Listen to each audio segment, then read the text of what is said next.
Now, the story.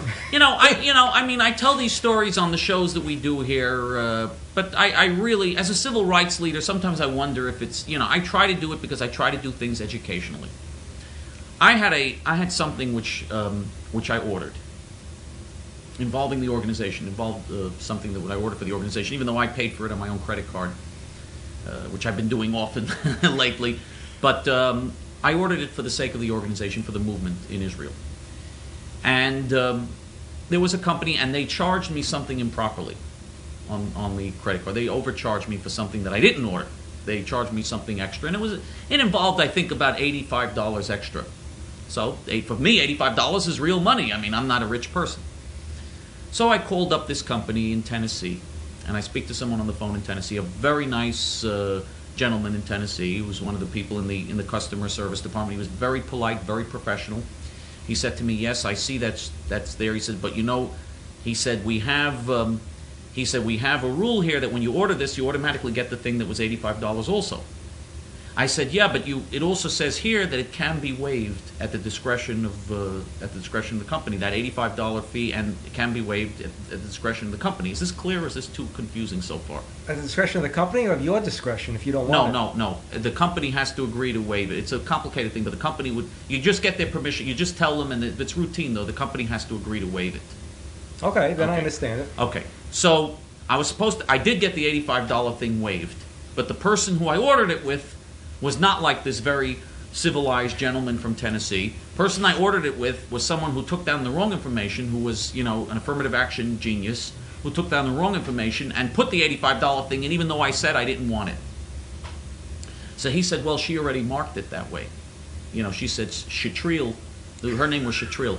She said, Shatril already marked it that way, he told me. He said, but he said, I agree with you. He said, it's a routine thing. He said, if you requested it, he said, I assume you don't want this, and so we should, I'm willing to waive the $85. He said, but because she already marked it, he said, because of the company rules, I have to get approval from my manager to override what she marked. He said, so it's, no problem. He said, I'm sure there'll be no problem. He said, we'll get approval from the manager. So he said, would you mind waiting on hold? I said, no. So he was very nice, very professional. He agreed with me 100%. So he puts me on hold. And I'm waiting on hold. 2 minutes later, he said, he said, my manager, I'm sorry to keep you waiting, but my manager's on a personal call. So I'm waiting. Okay. Then he gets back another 2 minutes. He says, well, I'm sorry to keep you waiting. My manager's still on that personal call. So finally I said, what's the name of your manager, by the way? So he said, now this is a quote. The name of his manager, this is the real name, by the way, of the manager. He said, the name of his manager is Cleopatra Jefferson.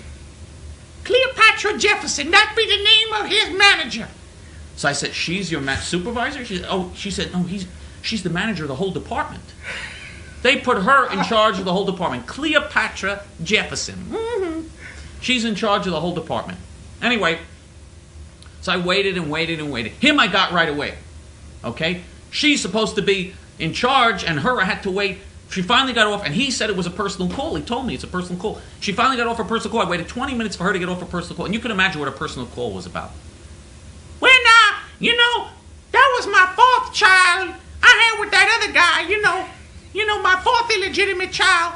And he said he'd take to me, blah, blah, blah, blah. That's probably what it was about. She was talking to some other, she was probably talking to Shatril. Cleopatra, we're talking to Shatril. Anyway, so I finally get on with Cleopatra. So I call the, so I get on the phone with her. She gets on. She says, who am I speaking to? In that tone of voice, so I told her my name, Chaim Ben Pesach. I said who I am.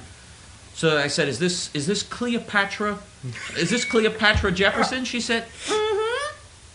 I said, are you the manager? Mm-hmm. She gave me the mm-hmm. She started with the mm-hmm already. Then I said to her, I told her the situation. I said, well, I want to waive, and I said, you're the person who works here, James, the person who works here, agreed with me that it should be waived. James is not the manager. He didn't have the right to tell you that. He just worked here. I'm the manager. The female Idi Amin routine already starts. Anyway, they're all dictators because they're kings and queens. I mean, after all, she's Cleopatra. She's the queen of Egypt. Anyway, so finally, she said. So I'm reading to her the thing that I'm reading her own rules where they're supposed to waive it. When you call, I realized, I was reading it and I saw these. It says on the back of the thing that you can waive it with, that you're supposed to waive it, and it's supposed to be a routine thing. And I said, but you don't even need a manager's permission. She said, I said that you need the permission. That's why he went to me, because I have told everybody in the department they are not to waive nothing without my permission. Okay. Then I'm reading, and I'm reading the thing with her. Now, you have to understand, when they're saying yes to you, this is how they say yes in Ebonics. And you read to them, and if they want to say yes, they go,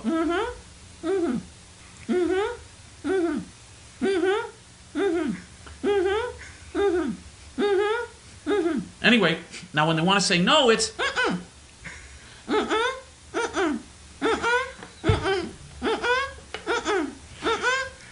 So she was going, I was reading to her, and she was going,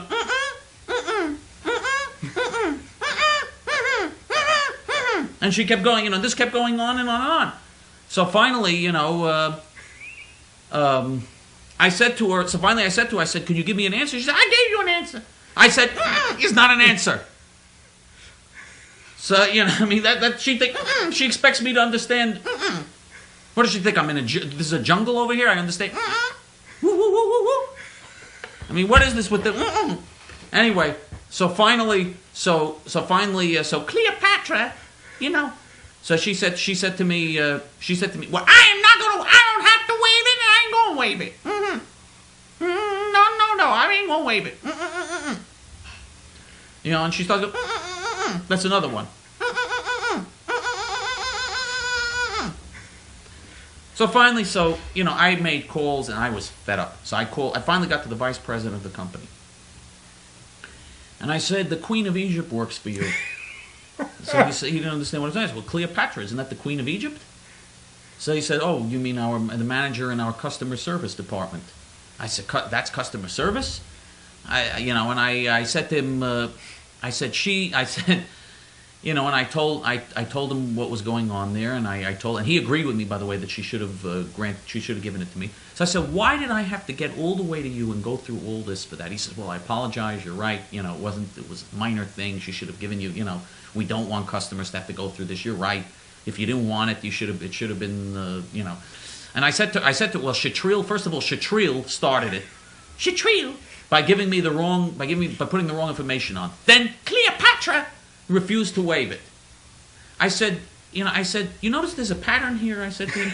Oh no. I said, do you notice with Satirical and Cleopatra, there'd be a problem. I said, you notice with James there was no problem? With you there's no problem? Isn't it amazing? I said, what an amazing coincidence. To the two humans I speak to, there's no problem. What do you mean humans? I said, you can take it any way you want. I said, it's just amazing.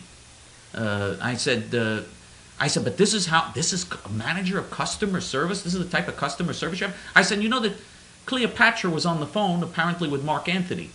She was on the phone. I'm waiting 20 minutes. I said, you can check your phone logs. I said, you could check with James. I was waiting on the phone 20 minutes while she's on a personal call.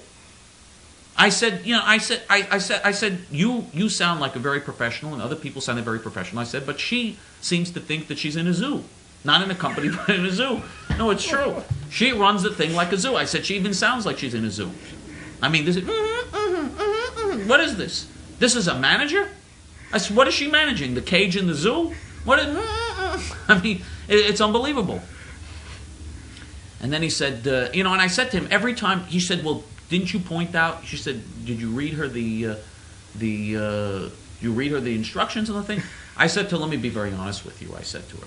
I read her the instructions, and every time I read something in black and white to show her that I was right, she, for lack of a better word, went ape. Just every time I did it, this is what happened. I don't know how else to describe it. She just, well, I shouldn't, all right, I'll put it a different way. She went bananas. Just every time I did that. This is what happened. How else can I phrase it? I don't know how else to put it. I was trying to be very diplomatic. We try to be diplomatic here. We're trying.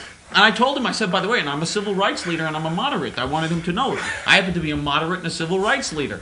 But I'm not used to people going ape when I read them some very simple instruction. It's very simple. I didn't understand what the big deal was. So he said, well, I'm going to have a talk with Cleopatra. I said, I hope you speak Egyptian. But anyway, it was just, and I can imagine what Cleopatra looks like. And I can imagine. I mean, I bet the Cleopatra of thousands of years ago looks better than her now. I mean, it's unbelievable. It's just, what are we coming to as a society and as a country? That's the question. That's the fundamental question here. Well, I'd like to know what he said to her. Did he actually come down on her? Or was it, as most offices are now, where you got to walk on eggs with them? Oh, I'm sure that he just said to her, I had a talk with him, and of course, who knows what he felt. You kidding me? They're careful. They're so frightened that they're going to be sued by some lawyer for racism. It's racist what you do. You're not allowed to sue. I'm the manager. You never had such a good manager. Well, I'm an expert. I'm a professional. Don't you want a professional like me to work for you running your office? Mm-hmm. So it's just... Well, in the company I used to work for years ago, they hired 3 people to replace 1 in invoicing. And for weeks, no invoices went out with 3 people doing the work of 1. And finally, the woman who takes the orders and was getting all the complaints from the brokers who were asking, where's their commissions? And from the customers asking, how come we didn't get an invoice? She went over to them and spoke to them, and they said, we're on a special assignment. And she asked, what special assignment? And they said, we don't have to tell you. Well, some more time went by, and no invoices went out, and no brokerage commissions went out. So she went to see their manager, and the manager said, they're not on any special assignment. He said, but you can't say anything. He said, bring the paperwork into me and I'll do it. So here we had a manager doing the work of what 3 clerks in the invoicing section should have been doing. This is a disgrace.